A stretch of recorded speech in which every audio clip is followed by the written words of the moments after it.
Buenas noches, hermanos. Que Dios los bendiga. Tengo ánimo de mover el púlpito para acá para verlos así directo. Que Dios los bendiga. Vamos a continuar con el libro de Juan, el libro precioso de Juan. Como está en la imagen de la pantalla, el leer el libro de Juan es como subir al monte de transfiguración, que Cristo demuestra su gloria encarnada, que muestra su gloria en verdad, pero en la carne. Es lo que hacemos con el libro de Juan. Estamos yéndonos paso por paso y hemos visto bastante en el libro. Hemos visto quizá conceptos que no habíamos contemplado antes, y la idea es de que quiero dar a entender de que las ideas y las interpretaciones tienen consecuencias. Si yo creo que Dios es, por ejemplo, solo por decirlo, alguien quien no es amor, alguien que como muchos ateos lo caracterizan como un tirano, entonces esa interpretación va a llevar a cabo consecuencias en mi vida. No voy a pensar de que el amor no es atenible en esta vida, voy a pensar de que Dios no me ama. Y entonces uno cuestiona, entonces, si Dios no es amor, ¿por qué creó Dios? Las ideas tienen consecuencias. El principio era el verbo, dice el texto, y el verbo era con Dios, y el verbo era Dios. ¿Cuál es la consecuencia en decir de que el verbo no es Dios, de que contradizcamos este versículo inicial del libro? Bueno, yo creo que destruiría por completo la fe cristiana, le quitaría toda la coherencia a la cristología que tenemos en lo que nos enseña la Biblia. Las ideas tienen consecuencias, y yo creo que Cristo es Dios, pero que nunca se convirtió en un ser humano. Entonces, ¿qué debo de hacer con la crucifixión de Jesucristo? ¿Cuál fue el valor o cuál fue el significado de esa crucifixión? ¿Cuál es el significado cuando una persona es bautizado en el nombre del Padre, del Hijo y del Espíritu Santo? Otra consecuencia de veces de las interpretaciones erróneas como también buenas es lo que es en el versículo 3. Todas las cosas por él fueron hechas, y sin él nada de lo que ha sido hecho fue hecho. Aquí el verbo, quien es Jesucristo, es Jesús, y el Cristo creó todas las cosas que, como dice Pablo, son visibles e invisibles, cosas que son espirituales como materiales, seres humanos como ángeles, objetos abstractos como los números y las matemáticas y la moralidad, como también objetos concretos como el púlpito, las bancas, esta mesa, etc. Cristo es responsable de todo lo que existe. Y la consecuencia de esa interpretación es de que si Cristo lo creó todo, entonces Cristo es Dios. Que vemos que Cristo se puede poner en lo que es Génesis capítulo 1, en la creación de los cielos y de la tierra, y en especial la creación del ser humano. Esto va en contra con muchas ideas que había en ese entonces con los pensadores griegos y la secta de los gnósticos, que ya les he platicado un poco. Para los gnósticos, ellos creían que toda la materia era mala. No solo malo en el sentido de defecto, de que la materia está propenso, como por ejemplo los cuerpos humanos, a enfermarse, a sentir debilidad, cansancio, sino ellos lo caracterizaban como un mal moral, de que realmente lo que es material, lo que es corporal es malo, de que es una creación mala. Y ya cuando vieron la doctrina cristiana sobre la encarnación del Verbo de nuestro Señor Jesucristo, lo negaban, porque decían, ¿cómo puede Cristo ser hecho carne, como dice Juan 1:14, si lo que es carne y lo que es materia es malo? Bueno, esas son las consecuencias de una interpretación errónea del libro de Juan y de toda doctrina cristiana. Si todas las cosas por él fueron hechas, todas las cosas son buenas. Si todas las cosas por él fueron hechas, la realidad de aquello que es invisible, como también material, existe, de que es en verdad algo que existe en el universo y en nuestra percepción de la realidad.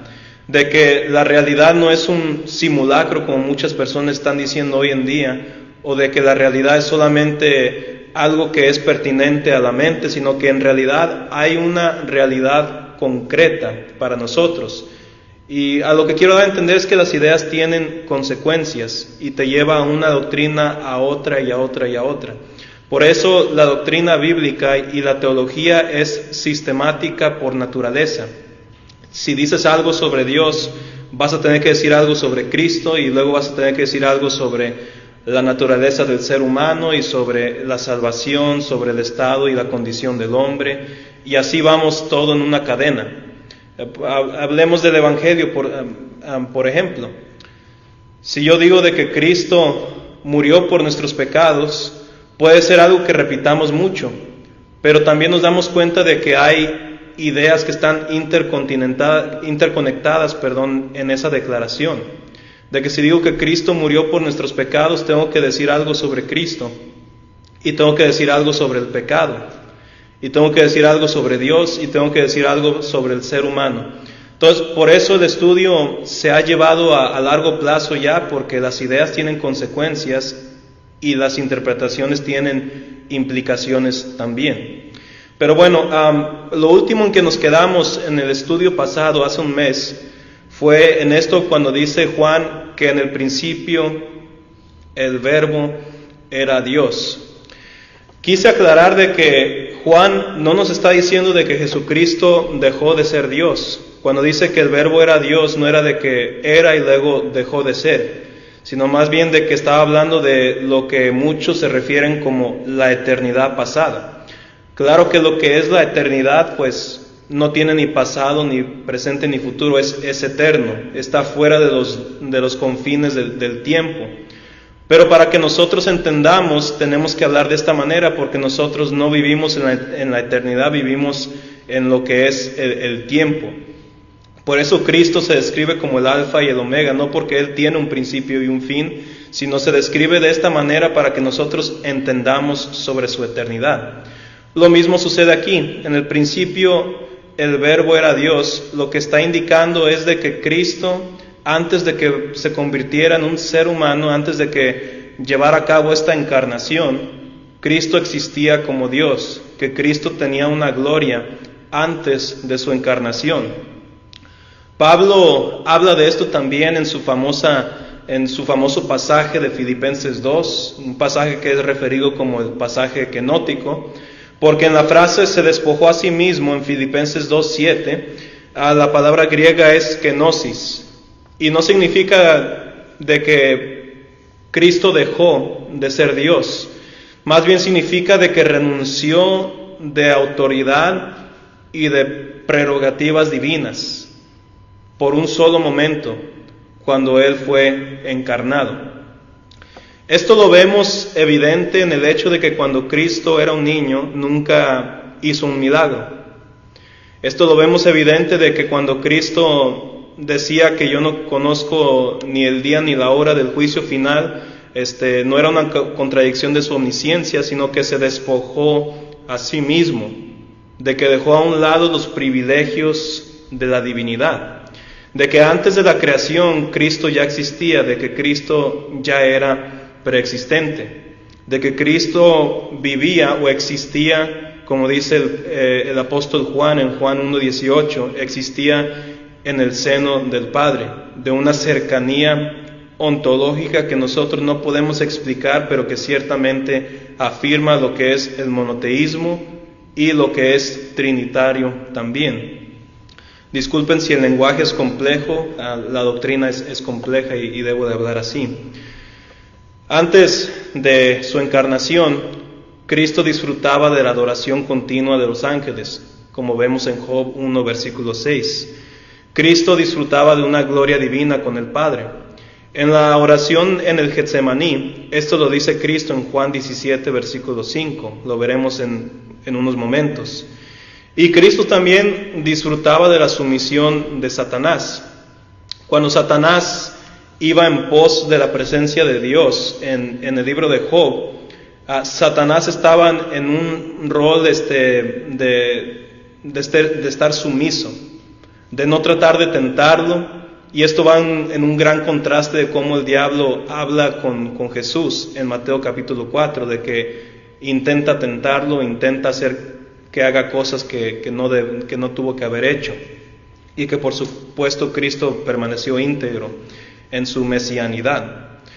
Cristo, al despojarse a sí mismo, se hizo susceptible a esos ataques personales de Satanás, se hizo susceptible a la debilidad humana, se hizo susceptible al dolor y por supuesto a la muerte.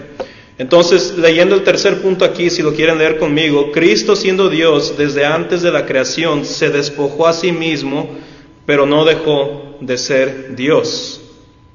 Pablo explica en Colosenses 2:9 que en Cristo habita corporalmente la plenitud de la deidad. Entonces no rehusó el estado divino, porque es imposible que Dios deje de ser Dios. Si Dios puede dejar de ser Dios, entonces no es Dios.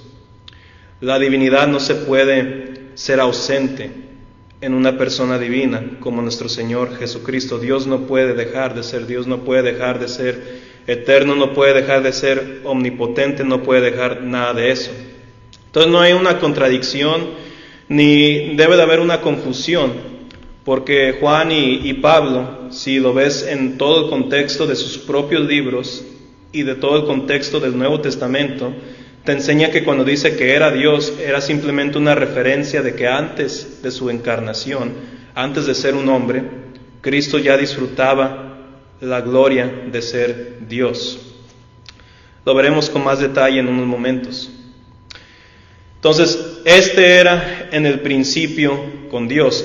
El Verbo era Dios, el Verbo era con Dios, y vemos todas esas descripciones de Cristo en el primer versículo. Lo reafirma el apóstol Juan y dice que Cristo sin duda alguna estaba en el principio con Dios, ciertamente refiriéndose en este sentido con el Padre. Eso es lo que se refería. Y luego más adelante en el libro con el Espíritu Santo también. De que antes de la creación Cristo era preexistente en coexistencia y en coeternalidad con el Padre y con el Espíritu Santo. La evidencia de esto, si consideramos las escrituras juaninas, sería Juan 17:5, que ya lo vimos el mes pasado, pero hay que volverlo a leer.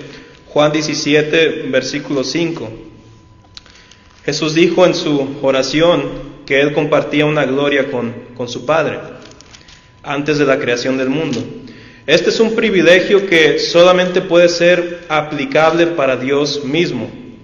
Ningún ángel en las Escrituras es descrito como haber existido antes de la creación, pues los ángeles mismos son una creación de Dios.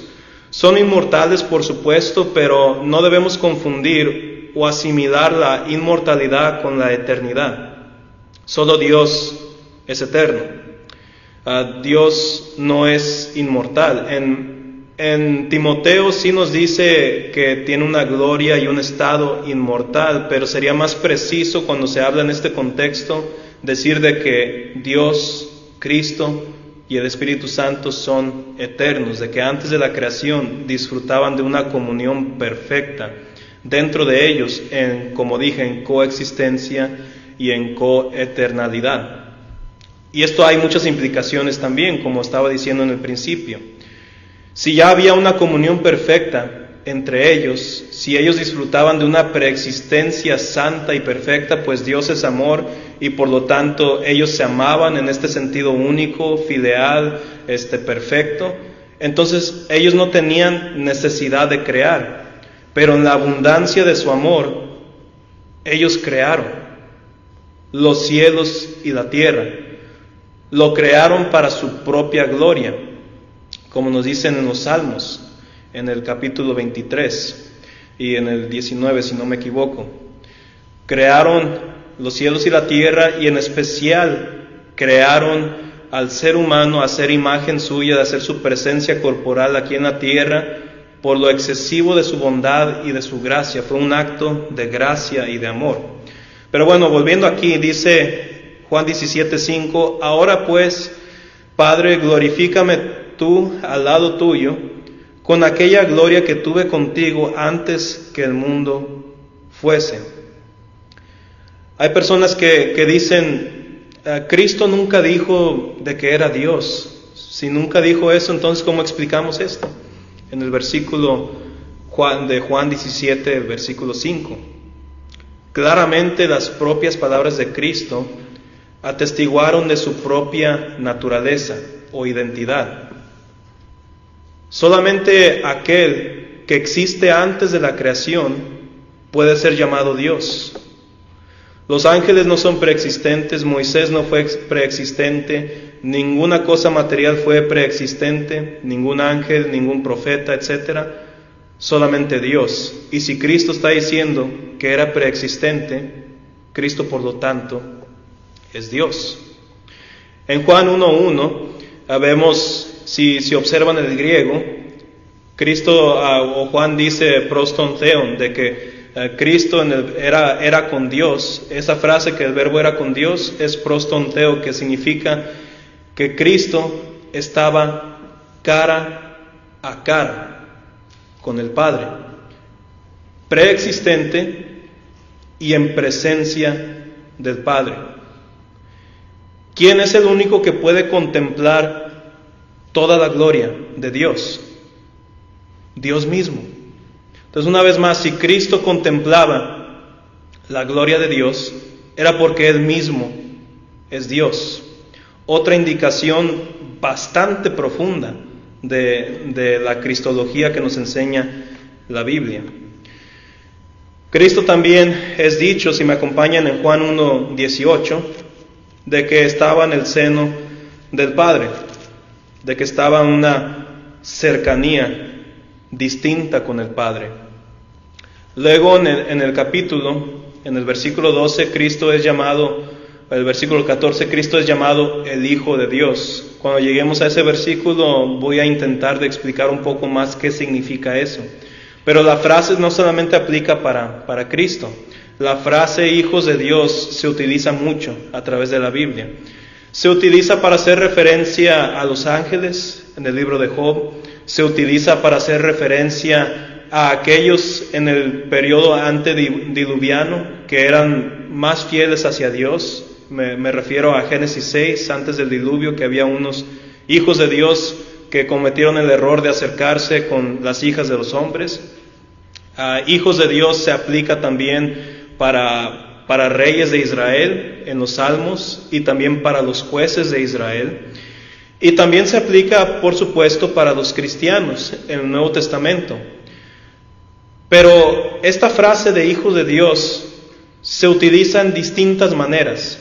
Todas las frases indican una cierta cercanía con Dios y de que tenían un cierto privilegio con Dios. Pero cuando esta frase de hijo de Dios se aplica hacia la persona de Jesucristo, siempre es en la forma más distinta y más magnífica posible.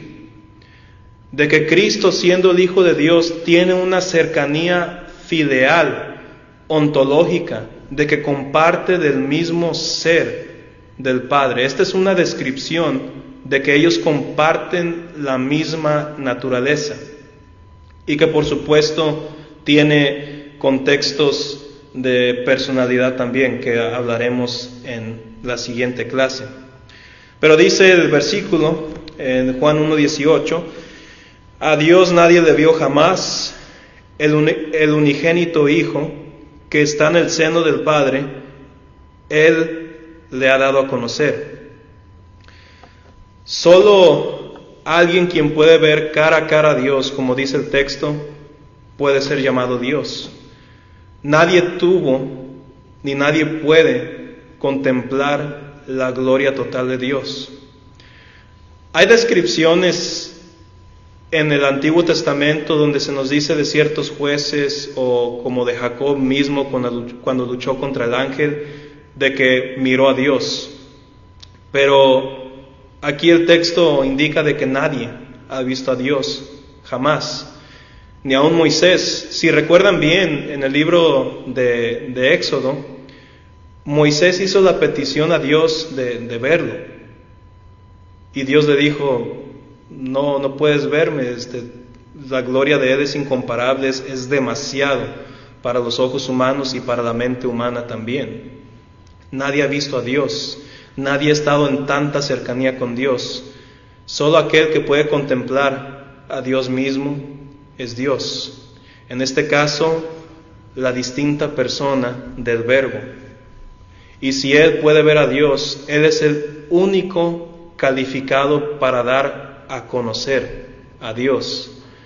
De que a pesar de que tenemos doctrina del Antiguo Testamento sobre Dios, y de que podemos conocer a Dios aún en la revelación natural o general en la creación, nada puede revelar mejor a Dios más que Cristo mismo, porque Él comparte la misma esencia de Dios. Él ha visto al Padre y Él mismo es Dios. Él es el único calificado para dar a conocer a nuestro Dios. Entonces hay implicaciones enormes cuando se habla aquí sobre la preexistencia de Cristo, de que es antes de la existencia de la creación. Si Cristo es preexistente, esto quiere decir de que Cristo tiene ciertos atributos que ninguna otra persona puede tener. Veamos algunos de esos atributos. Cristo, para empezar, si es preexistente, Él es independiente. No en el sentido de que un joven cuando cumple 18 años se va de su casa y se hace independiente, aunque hay algo familiar ahí, de que es alguien independiente, de que no depende del sustento económico de sus padres. En este sentido, Cristo es independiente en su existencia, de que para que Cristo fuera preexistente, Él no necesitaba depender de una fórmula matemática para existir. Él no necesitaba depender de la imaginación humana para existir, de que Él simplemente es, de que Cristo simplemente es AC, de latín, por sí mismo. Así es como lo clasificaron los teólogos de la era medieval. Cristo, al ser independiente en este sentido estricto y teológico, significa de que Él es autosuficiente. No necesita de nada para existir. No necesita ni siquiera de nuestra adoración. Los dioses paganos de la antigüedad exigían adoración porque hasta un cierto punto lo necesitaban para continuar en existencia y en la mente de aquellos paganos en la antigüedad. Dios, nuestro Señor Jesucristo, no necesita de nuestra adoración. No es como que Él va a dejar de existir si nosotros decidimos ya no adorarle. ¿Por qué? Porque Él es independiente. Él existe por sí mismo. Cuando Dios se reveló a Moisés y dijo que yo soy, eso es lo que estaba dando a entender. Y por supuesto muchas cosas más también. Pero desde el principio Dios nos muestra esto. Si Dios, al lado de Cristo, en Génesis 1:1 creó los cielos y la tierra, era porque Él era independiente, era porque Él era preexistente. Y hay implicaciones ahí. Si Él es tal, entonces Él tiene el poder para crear, para dar en existencia cosas materiales como también inmateriales. Veamos Hechos 17, versículos 24 al 25. Hechos 17, 24 al 25. Dice así: el Dios que hizo el mundo y todas las cosas que en él hay, siendo Señor del cielo y de la tierra, no habita en templos hechos por manos humanas, ni es honrado por manos de hombres como si necesitase de algo, pues Él es quien da a todos vida y aliento y todas las cosas. Esto me recuerda a David. David le hizo una petición a Dios de que quería hacer un templo y no debería darme risa, pero cuando leí eso por primera vez me dio un poco de risa porque Dios le dijo, yo nunca te pedí un templo, yo no necesito un templo. Ni la creación misma Ni los cielos ni la tierra es suficiente para contener mi gloria. ¿Qué voy a andar yo necesitando un templo o un edificio? Todo esto es en virtud de la preexistencia e independencia de nuestro Dios, que por supuesto aplica para nuestro Señor Jesucristo. Juan 5:26, veamos ahora ese versículo, Juan 5:26.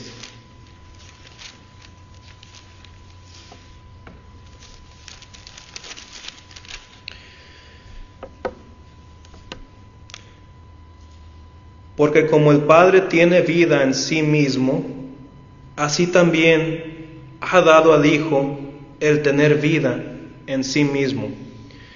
Si quieren una definición que sea bíblica, una definición estrictamente bíblica de lo que significa la seidad de Dios o la independencia de Dios, es esto, de que Dios tiene vida por sí mismo.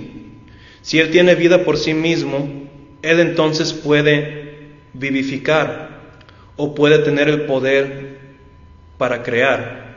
Tiene omnipotencia, tiene omnisciencia.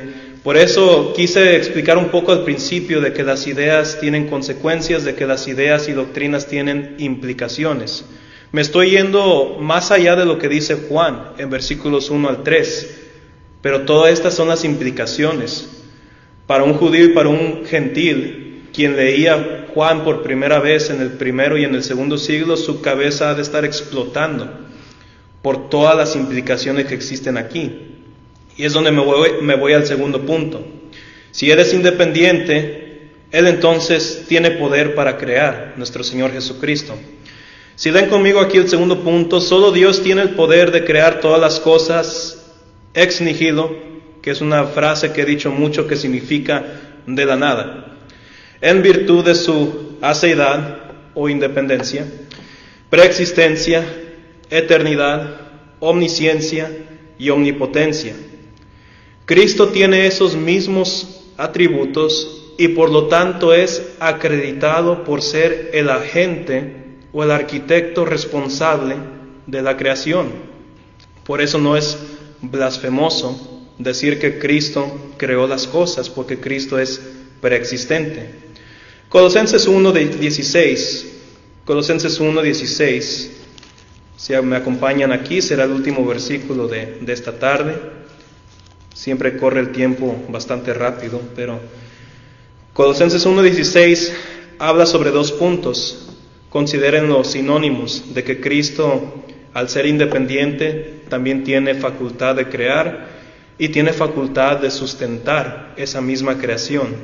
Si no puede sustentar, entonces no puede crear, y si no puede crear, tampoco puede sustentar la creación. Dice el versículo: porque en Él fueron creados todas las cosas, las que hay en los cielos y las que hay en la tierra, visibles e invisibles, sean tronos, sean dominios, sean principados, sean potestades, todo fue creado por medio de Él y para Él.